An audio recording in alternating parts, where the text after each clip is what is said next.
So now we are here in the National Park of Volcano. Lahat to siya guys, volcanic area. Lahat ng mountain dito is volcano siya.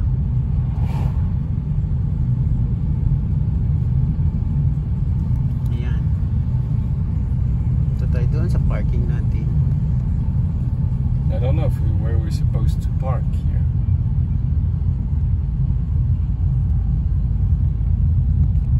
Oh, they're all waiting, the people, you think, for their park. I don't know.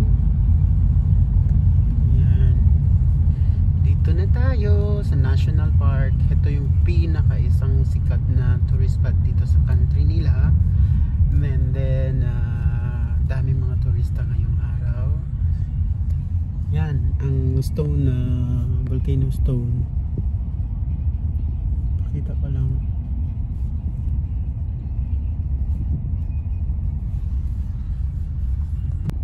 Tignan ninyo yung mga bato nila dito. Ano siya guys, so much sharp. Maitim. Ganyan yung mountain, volcano rocks. Nandito tayo sa National Park ng volcano.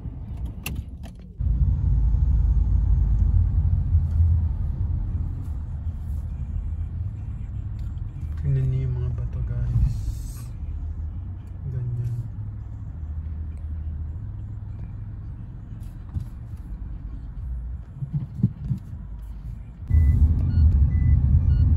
C'est quoi ça?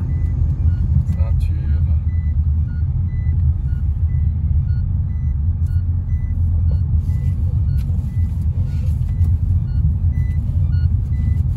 Oui, on a compris. Saka yun. Daming tao ngayong araw.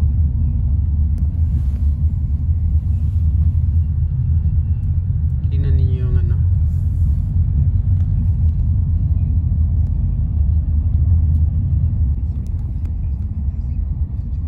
The volcano rocks. Tingnan ninyo yung mga bato dito. Ganyan, galing sa bulkan yan. Heto yung mountain ng volcano. Lahat dito is volcano. Dito tayo sa National Volcano Park.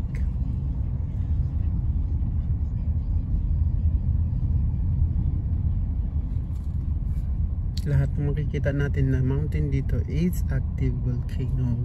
Yan. Je vais juste ouvrir la fenêtre parce que je pense que c'est bien ici. Oui. Guys, we are here now in the National Volcano Park here in Lanzarote, and this is the famous tourist spot here in Lanzarote, and we are here to explore the volcano areas, and they call this in Spanish they call this La Montaña de la Fuego, and this is the stone and the sun. No, it's the stone.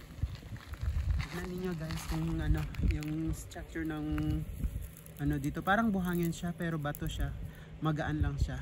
And you can say it's very light. It's very light, I said. Magaan, it's light. Okay. Fini? Oui. Oui. Il est très long. Oui, oui. Okay guys, and enjoy.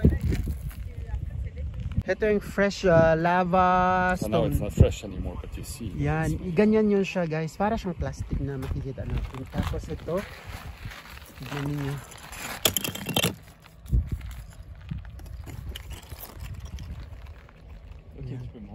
So guys, people go around the volcano, so yeah. So ayun, yun It's mga crazy, structure ng ano. Pinagbawalan tayo maglakad dito kasi hindi daw pwede. Pero okay lang. Yan. Nasa National Park tayo ng volcano. Ito, buong mountain na to is a volcano mountain. Ayan. it is allowed to walk around. Ay, nakastock pa rin tayo dito. So ayan, makikita natin. Filming? Yes. Makikita natin dito.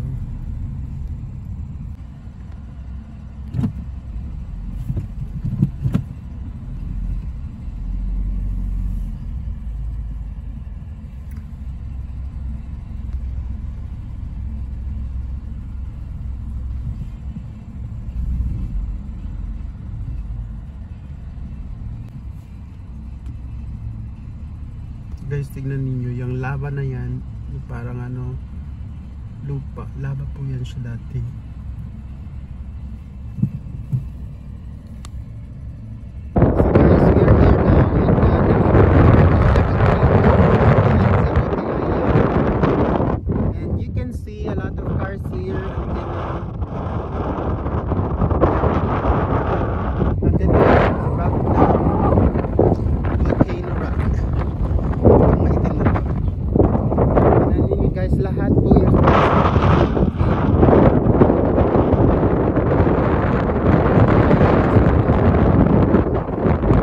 So guys, sapunta tayo dito sa loob ng bus na to kasi para pakita sa atin yung place.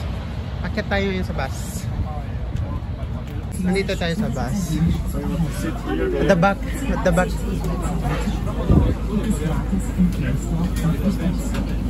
More. At the back, you can visit. So guys, nandito tayo sa bus. Ito yung tour bus nila. Ayan, madaming tao ngayon. Tignan natin kung saan tayo pupunta. So hindi tayo pwede maglakad sa volcano kasi nasa bus tour lang tayo. Dadaan lang tayo tapos puntahan natin. Millones de años como resultado de la acumulación de los materiales procedentes de repetidas erupciones. La zona del Parque Nacional de Timanfaya, que ahora visita temblores de tierra y ruidos subterráneos que ocasionaron el pánico de los habitantes del interior de la isla, huyendo en busca de refugio hacia Belice y Arrecife. La erupción comenzó a finales del verano de 1730, al atardecer del 1 de septiembre. Los acontecimientos que sucedieron entonces han quedado registrados en las crónicas manuscritas de un testigo de excepción, el cura de Yaiza, don Andrés Lorenzo Curbelo, quien relata: entre las 9 y las 10 de la noche, la tierra se entreabrió de pronto cerca de Timanfaya, a 2 leguas de Yaiza. Durante la se escaparon llamas que continuaron ardiendo durante casi 9 horas. Había dado comienzo el proceso volcánico más importante de los conocidos en época histórica en Canary. Duró 6 años con fases de distinta intensidad, a más de 200 grados centígrados.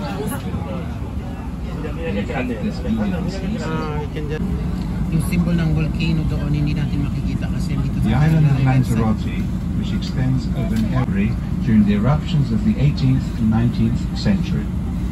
Between 1726 and 1730, frequent earthquakes and audible underground rumbling caused panic among the population of the interior, who fled seeking refuge. An enormous mountain rose out of the bowels of the earth.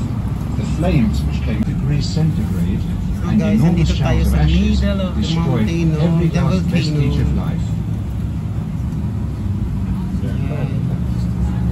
Yung formation ng rocks nila dito iba, tingnan ninyo, fresh na parang ano, lava, tapos ganito yung shape. The shape of the rocks is like a lava.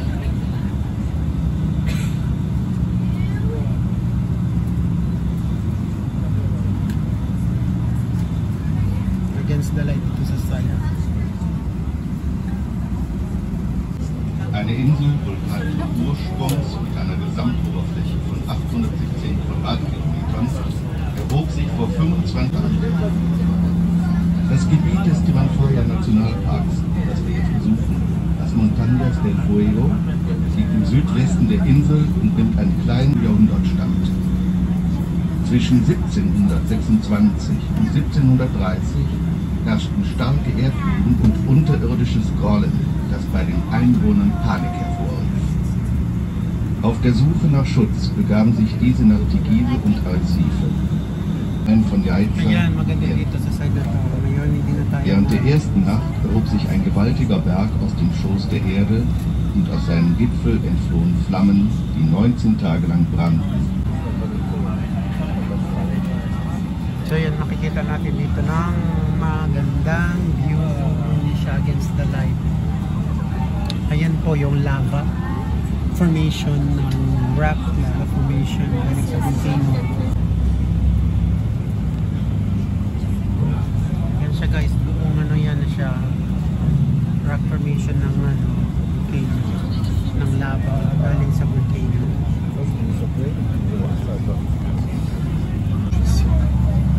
kulay ng mga lupa dito is pula.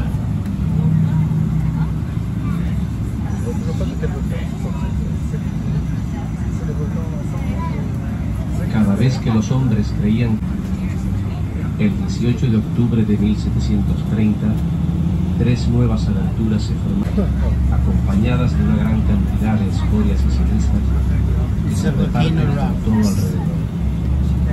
Las explosiones que acompañaron a estos fenómenos forzaron más de una vez a los Kulay niya is antiguos iba-ibang kulay. a May tomar pula, la may brown, may itim. In Begleitung von Schlack und Asche, die sich in der gesamten Umgebung verteilte.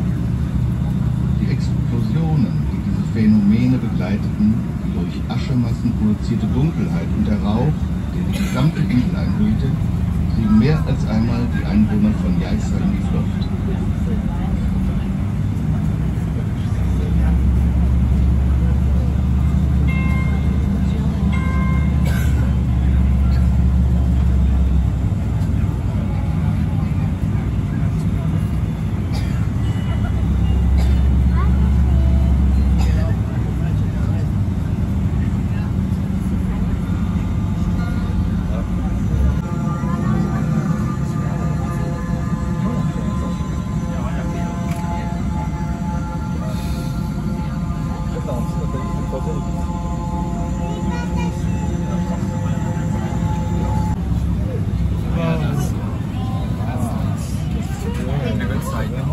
Yes.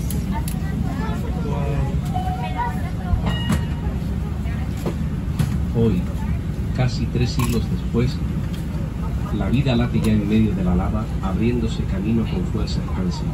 Guys, ito dito yung bungangan ng bulkan. Dito sumabog yung bulkan. Tapos ito yung resulta. Active pa yan siya, Se guys. trata principalmente de Hindi tayo pwede estratos magbaba marinos, kasi bawal. muy parecidos, posiblemente, a los pioneros que llegaron a la isla hace millones de años, Diyan sa loob niya. cuando Pero hindi Lanzarote natin makita. nació sobre las aguas. Yan El ang animal highlight más grande dito. conocido